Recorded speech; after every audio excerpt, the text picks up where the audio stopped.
If you remember in the first blog, I said we were going to do this one a little different. You can tell that because I got my hat on. We're getting serious about this. Anyway, I put my pattern, you can see that here, in the gallery section under Monte Walsh. And here's my blank. Now you can see that my blank pretty well matches up with that pattern there.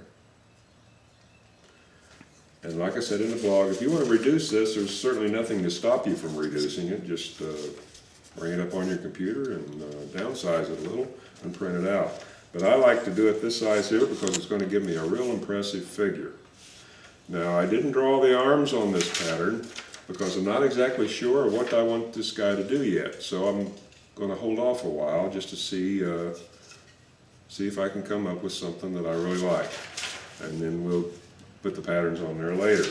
Now as I was watching that movie, like I always do, almost all the time I'm sitting in my chair watching TV, is I'm making sketches. Well, I made a quick sketch of Monte Walsh, and just so I could pick out some of the highlights of his, the most determining features of him, which is his face naturally. Well, naturally his mustache.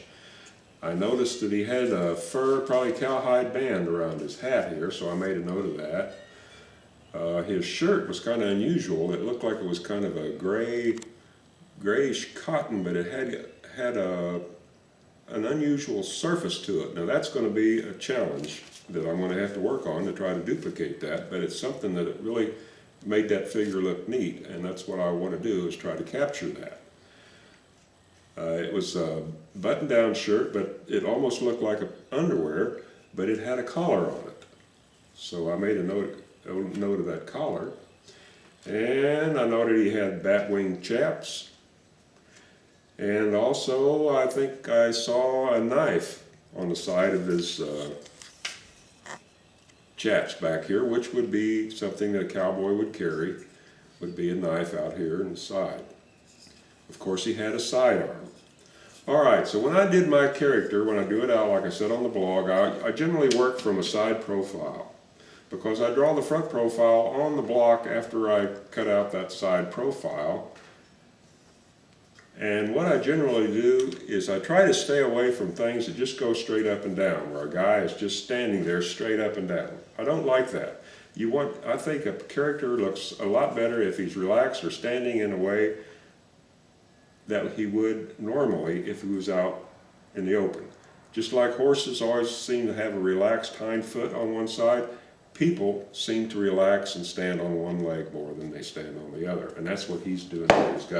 He's got his left leg out here off the side, and he's probably going to be looking to the left, because generally when people have a left leg out, their head motion follows the position of their leg.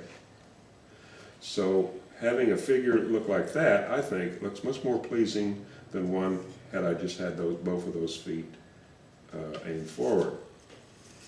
Now, I haven't done much detail on this lower part. I haven't done any detail on the upper part, and I'm not going to until I get this lower part lined out. And then I'll go up here and concentrate on this part here. Now you can see I've sketched in a lot of the detail here on the front and the back of the waistline from the break of the belt on down. Now this is important when you do this, is to realize exactly what's going on in these areas. We've got a lot of different layers built up on top of each other. We can do it either from the bottom up or from the top down. So let's just go from the top down here. Probably the most prominent thing right now is this belt buckle, and this part right here will stick up the highest. After this comes the two straps. After that comes the actual belt, gun belt. Underneath that, next, would be this buckle, and beneath that would be this strap. Beneath that would be the upper part of the decoration of the chaps, and beneath that would be his pants. Now, beneath the belt buckle we have a regular belt buckle which holds up his pants, and beneath that we have the belt. So you see we've got quite a few different layers. There's 1, 2, 3, 4, 5, 6, 7 layers just stacked up on top of each other. So when you're carving a figure, you got to remember that and take that into consideration, because if you don't, you won't have enough material here to do that. So remember those things. I put on my chaps and I put on my gun belt. My wife's telling me to back up. I guess I'm in range or something.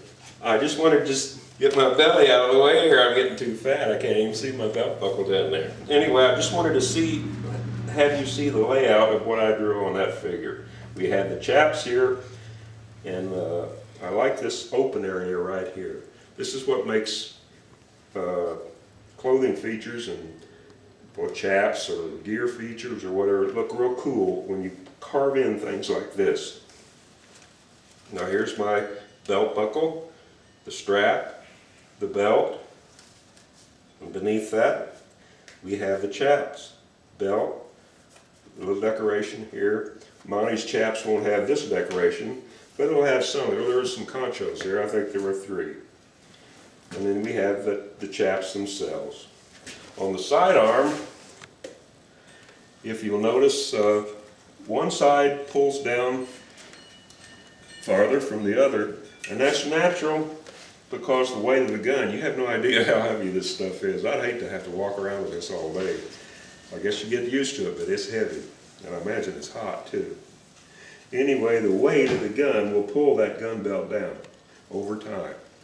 I don't wear my gun all the time, so this one hadn't pulled down as far as it probably would have if I'd worn it all the time.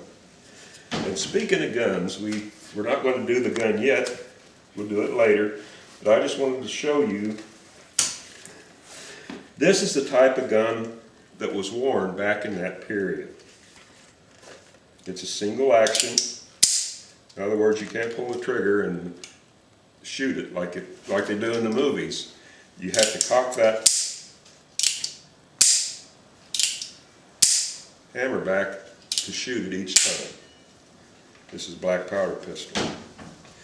But the thing that I wanted to show you especially is that when I carve the gun for this figure here, you're not going to be able to see the mechanism here. I'm going to bring this leather on up to almost completely cover this area. You'll see part of the trigger because the guy does have to reach in there and pull the gun out. But the holsters they wore back then protected this area in here for good reason, because it gets quite dirty. Imagine probably a lot of cowboys never even wore their pistols just for that reason, and because they also got in the way from their working, you know, throwing rope and stuff like that, having that thing on their side. Plus, that's going to be it for this section of the video. I went ahead and did Monte's face today. I don't know if you can see that. Looks pretty good. He's going to be a pretty striking character. Going to be a pretty impressive character. He's going to be kind of tall, especially when I get his hat on him. I'm looking probably towards having him rolling a cigarette, because in that movie, him and Jack Palance, one of the things they had going on between them almost constantly during the whole film was Monte was grabbing Jack's cigarette makings out of his pocket to roll his cigarettes. So that may be where I'm headed. So anyway, that'll do it for this video, and I guess I'll see you in the next one.